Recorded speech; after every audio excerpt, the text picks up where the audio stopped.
All right, the main event of AEW Dynamite is Kenny Omega and Kenta versus Lance Archer and Jon Moxley in a no disqualification, non-sanctioned match. This match started off with Kenta hitting Jon Moxley with the briefcase, trying to hit Archer with that same briefcase.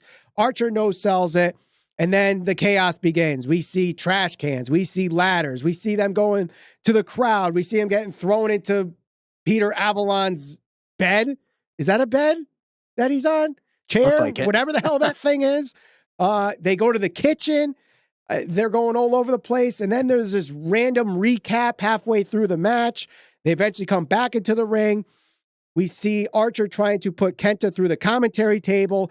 Kenta evades, double stomps on Moxley through the timekeeper's table, but the timekeeper's table does not break. Archer then tries to go after Omega. The Good Brothers come out, interfere in the match. Moxley tries to save with a barbed wire bat, but it's still too much. Archer tries to choke slam both Kenta and Omega, but then the Good Brothers help him out. A V-trigger, and then the help of all four get Archer up and for the One-Wing Angel for the win. I thought this was a good match. I think it might have overstayed its welcome a little bit. The recap thing was a little awkward. Yeah. But if I have to say if anybody shined in this match, it was Lance Archer. I agree. Archer did come out of this looking better than just about anybody in the match. I was surprised because honestly, last night I started watching this match. I fell asleep and I finished watching it this morning. Now, based on just the way people were talking about this match all over social media, I was like, oh, must have been really good. I must have really missed out. And when I watched it, I was like, all right, that was good. It was probably like what I expected, but I didn't think it was amazing. I thought Archer was very good in the match. I thought that he looked like a monster, and AEW hasn't necessarily built up bigger guys like him to the best of their ability, I think. So that's good and that's welcomed. Yeah, I mean, again, does this do anything for anybody other than him? I don't know. To me, I feel like this whole angle with working with Impact and working with New Japan would be more effective had it been like random run-ins and like these guys are doing something that they're not supposed to be doing. They're not supposed to be there.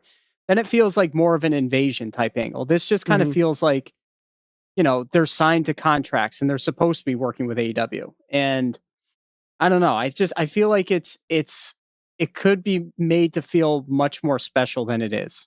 It just feels like those guys are just in AEW working like anybody else would. And I feel like that it could feel more special had it been kept a little more scarce, like picking and choosing your matches. Right. Now, I think part of the reason is they do one show live and then the next day they tape the following week's episode. And I think that's what happened. This was the pre-taped episode from last week.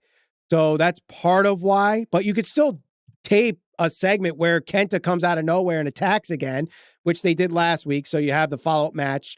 So I see what they're getting at, but also they're building New Japan's match, which is Kenta versus Jon Moxley, which is happening on February 26th.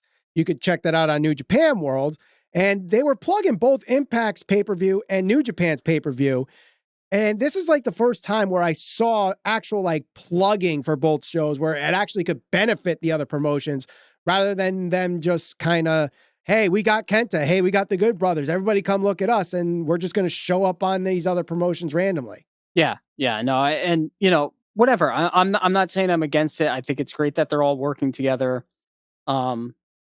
It's just, I don't know. I just hope it doesn't come back to bite them in the ass at some point, because if like the guys we were talking about, guys like Scorpio Sky, guys like whoever else is in that upper to mid card, guys that left WWE to go and take a gamble in AEW, whether it's Miro, whether it's Sean Spears, guys like that who went there for opportunities. Right. No. And are these guys starting to take spots from them? I don't think we're at that point yet, but I think realistically it might get to that point where some guys get upset. Right. Right. And you have to think for yourself, you're promoting other shows on your television. So what do you get in return? Do you get Moxley beating Kenta on that show? Do you get the Young Bucks or Private Party beating the Good Brothers on that show? Like we saw Kenny Omega pin Rich Swann at the last Impact pay-per-view. So there's some balance, but as long as everybody benefits, it's going to work. But eventually, someone's going to benefit more than the other, and that could start a rift. Right now, so far, so good. But if you like that clip, check out our next clip by clicking the thumbnail on the screen right now. We also got merch available. Get 10% off with the promo code SCPB10. And don't forget to subscribe, hit that bell for notifications to join the conversation. We'll see you on the next episode of the Squared Circle Psychobabble.